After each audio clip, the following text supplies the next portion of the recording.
Where's my crew? Does anyone have a fan? Some grapes? Oh my gosh.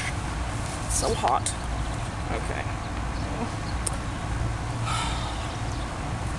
Clearly, the hair team has not made it in this early. Are we rolling? Okay, good. Hello and welcome back to Bible Behind the Scenes. As always, I am your wonderful host, Martha Mahinsky. It's good to see all you little people. We have a very tantalizing guest today. You're going to love this. What I've secured for the slot today, it is a very handsome young man from ages past. Again, don't know how that whole time machine thing works. My crew handles that. He's very, very charismatic, almost as much as me.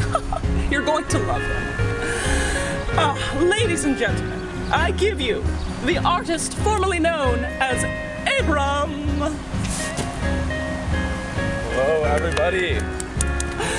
Darling, Oh. so glad you're here. Yes. Have a I'm seat. so glad to be here. Thank you for joining us.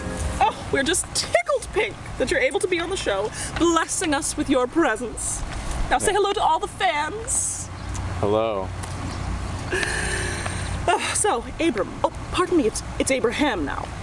Isn't that right? Well, why don't we start with your story? Let's just dive right into things. Tell us about that name change. When did it happen, and why did God do it? Thank you. So the first promise God made to me was that He would start a family through me that carried on for so long. I would have as many children and grandchildren and great-grandchildren and so forth as the stars in the sky themselves. And I know. And there are way too many of those to even try and count. Well, I mean, no kidding. Have any of you ever tried to count the stars? My goodness, what? Where's my help? Should I continue? Yes, sorry. Little All right. So it was later when God reminded me of that promise that He changed my name to Abraham. My old name means father, but my new name means father of many. So that is why it's significant. I see. Well, that certainly makes sense after that promise. And, the timing and the name change itself, the meaning. Mm-hmm. Very, very interesting. So, how did you feel about it at that time? I mean, you were already 75? May I say, you look very good for your age. But I get that a lot, thank you. Later we must talk about your skincare routine and what vegetables you're eating. Anytime. So, anyway, you do look marvelous. 160, I don't know how old you are, but your anti-aging cream must be working. So anyway, tell me how you felt about it at that time. Well, first of all, thank you so much for your kind words. It means a lot, especially coming from you, Martha. But yeah, just in terms of my name, it did take a little bit getting used to. 75 or so years, of going by a certain name gets you used to it, But then, once I, realized the significance of that name change and that God, really went out of His way to make sure that I knew the importance of that and the meaning of, why my name was changing, I realized that it was actually a way for me to feel closer to God by, fully embracing that name change. Very insightful. I do have one burning question for you. Get it, burning bush? Oh, no, wait, though. That was Moses. Oh, dear. Yeah. We'll cut that out later. I tried to give you that one, but... Yeah. We all know you as a great man of faith, a hero of the faith, if I will go out on a limb, trusting God over and over again with what seemed impossible to the rest of us. I mean, even that stars thing, impossible. Do you think that it was God coming through on these promises that made your faith as strong as it is today? Or have you always trusted Him this much? Honestly, I believed God would do what He said from day one. I didn't even think about how impossible it seemed until thinking about it later, after the fact. Of course, my faith in Him was made stronger every time He came through on a promise He made to me.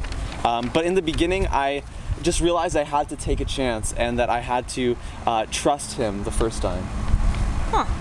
Wow. So, I mean, that is exactly the answer. You're gold. You're writing the script for me. Well, was that an easy decision for you? Oh, is this right? Yeah. Was that an easy decision for you to make?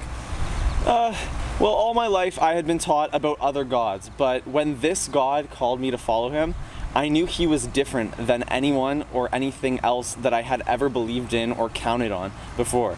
I knew I could trust him. That's how I was able to obey him, even when he asked the hardest thing of me. Well, the hardest thing of you? That's a story I've got to know. Dive into that. Oh, well, Sounds juicy. let me tell you. So, many years ago, my son Isaac, I don't know if you are familiar with him, but We've heard of him. yes, so he is one of the most important things in my life.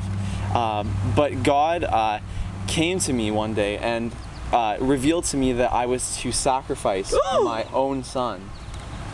So you can imagine the shock when I realized that that was what the God who I trusted was requiring of me. So initially I was actually a little bit frustrated that this was the kind of sacrifice that God was wanting me to make. Naturally. Yes. But ultimately, as I've said, I know that when God makes a promise, he's going to keep it. And I know that when he asks something of me, that he has a reason. And so I proceeded with the plan to, take Isaac up this mountain. We went on, a father-son journey up the mountain. And ultimately, the plan was to sacrifice my son, which pained me so greatly. But what ended up happening was once God, being the faithful God that he is, saw that, I was holding up my end of the bargain and being faithful to him, he actually sent a sign. And he let me know that, I didn't actually have to sacrifice my son. So I was able to continue my life with Isaac. Amazing! What an emotional roller coaster. Absolutely. There was shock and horror, and then there was trust and a calming of your faith, and then turmoil when it actually had to happen. And my sources tell me there was an angel involved. Oh my word! Just so many things. Wow. Yeah. My goodness, that is quite the story and quite an example of faith. Thank you for diving back into that, maybe painful memory and sharing that with us. Mm-hmm. What an example of faith. Is there any advice you have for our young viewers out there about trusting God? Well, I think I touched on it earlier, but I would definitely say that when God makes a promise to you, he will keep it. So I noticed that especially, this example was kind of extreme, but I've noticed that, throughout my entire life, all 160 some years of life. So that would be what I would want to leave you guys with today. Fantastic. Well, thank you so much, Abraham. May I call you Abe? I feel like we're on that level now. Yes, of course. Friends. Well, that's all the time we have for today, kids, and now we're gonna go behind the scenes of Bible Behind the Scenes, so you can tell me all about your anti-aging products. Oh boy. Need to keep this face looking as beautiful and taut as you all remember it. All right, wave goodbye now.